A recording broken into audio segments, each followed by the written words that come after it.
Assalamualaikum warahmatullahi wabarakatuh. Sahabat-sahabat, Imam Syafi'i adalah seorang ulama besar yang banyak diikuti sampai saat ini.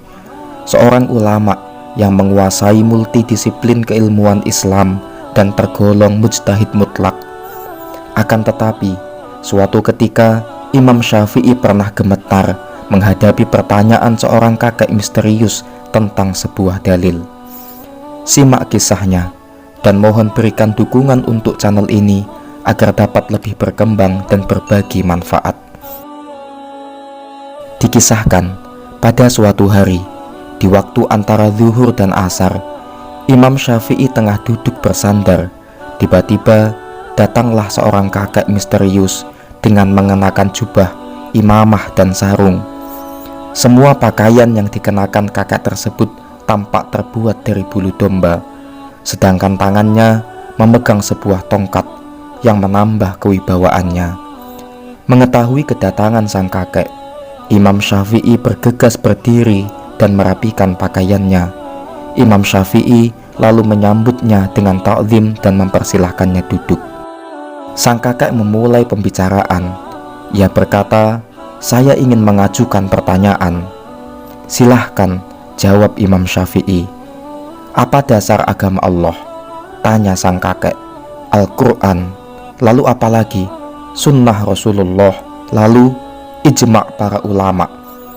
"Apa landasan Anda mengatakan ijma' ulama?" desak sang kakek. "Al-Quran." Kakek itu menimpali, "Jika Al-Quran, maka ayat yang mana?" Kali ini Imam Syafi'i tidak langsung memberikan jawaban.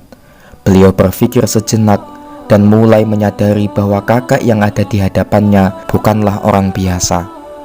Karena Imam Syafi'i tidak lekas memberikan jawaban, sang kakek berkata, "Saya beri waktu Anda 3 hari. Jika Anda tidak dapat menemukan ayat Al-Quran yang saya maksud, maka bertaubatlah kepada Allah." Wajah Imam Syafi'i tampak pucat pasi. Beliau segera pergi meninggalkan tempat tersebut dan menggunakan waktu 3 hari yang diberikan untuk berusaha keras dan meminta petunjuk Allah Subhanahu wa Ta'ala.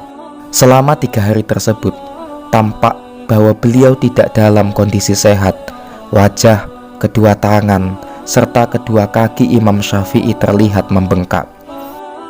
Setelah 3 hari berlalu, Imam Syafi'i kembali ke tempat semula saat bertemu sang kakek.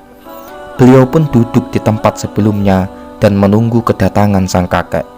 Tidak berselang lama, sang kakek pun datang, mengucapkan salam dan duduk seperti pada pertemuan sebelumnya. "Silahkan berikan jawabanmu," sang kakek kembali memulai. "Baik," jawab Imam Syafi'i. Beliau kemudian membacakan surat An-Nisa ayat 115. "A'udzu billahi minasyaitonir rajim. Bismillahirrahmanirrahim.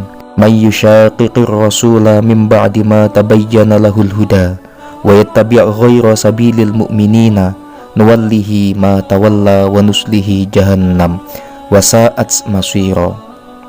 Dan barang siapa yang menentang Rasul setelah jelas kebenaran baginya dan mengikuti jalan yang bukan jalan orang mukmin, kami biarkan dia dalam kesesatan yang telah dilakukannya, dan kami akan memasukkan dia ke dalam neraka jahanam, dan itu adalah seburuk-buruk tempat kembali. "Jawabanmu tepat," timpal sang kakek. Puas dengan jawaban Imam Syafi'i, sang kakek kemudian beranjak dan berpamitan untuk pergi. Belakangan baru diketahui, menurut Tajuddin As-Subki, kakek itu adalah Nabi Khidir alaihi salam. Wallahu a'lam. Sahabat-sahabat, kisah ini mengandung pesan moral yang penting, bahwa nama besar yang tersemat pada diri Imam Syafi'i tidak lantas menjadikan beliau pribadi yang sombong. Beliau bahkan sangat tawadhu. Beliau juga sangat berhati-hati dalam memberikan jawaban tentang hukum Islam sebelum beliau mengetahuinya dengan pasti. Beliau sama sekali tidak merasa malu dan merasa harus mempertaruhkan kredibilitasnya sebagai imam besar dengan menunda memberikan jawaban, karena beliau tahu betul setiap ucapannya akan dipertanggungjawabkan kelak di hadapan Allah Subhanahu wa Ta'ala. Wallahu a'lam. Semoga kita dapat mengambil pesan melalui kisah ini. Wassalamualaikum warahmatullahi wabarakatuh.